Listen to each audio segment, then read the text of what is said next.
Welcome to Baz Travels.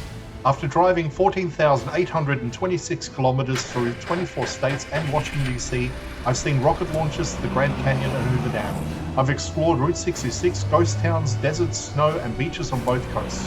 From Vegas casinos to Alcatraz, the White House to Hollywood.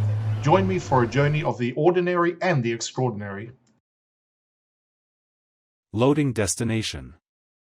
Simulation starting in 3, 2, 1.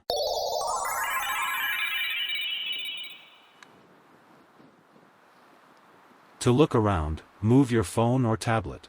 Click and drag if on a computer or move your head if using a VR headset. Please like and subscribe.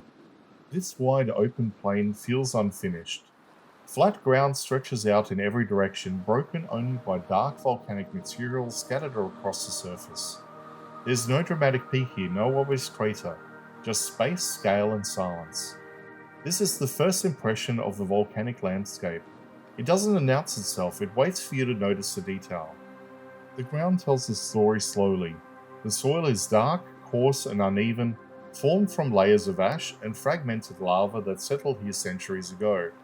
Nothing about it looks accidental. This land was built from the air, not carved by water. What stands out most is how exposed everything feels. There's very little shelter. The horizon sits low and wide, giving the area an almost lunar quality. It's easy to imagine what this place looked like when the volcanic activity was still fresh, before vegetation had time to return. This plain exists because material was thrown outward, not because lava flowed across it. Ash clouds, cinders, and debris settled here, forming a surface that resists erosion even today. Wind moves freely, sound travels far. From here, the volcanic field doesn't feel so violent. It feels settled. The eruption happened long ago, but the result remains stark and deliberate. Standing on this plain highlights how quickly landscapes can change, and how slowly they recover. The openness forces your attention outward. There's nothing to hide behind, nothing to frame the view except distance itself. This isn't a destination designed for comfort, it's a threshold. A quiet introduction to a landscape shaped by forces that didn't care what came after.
Simulation terminated. Please comment, like and subscribe.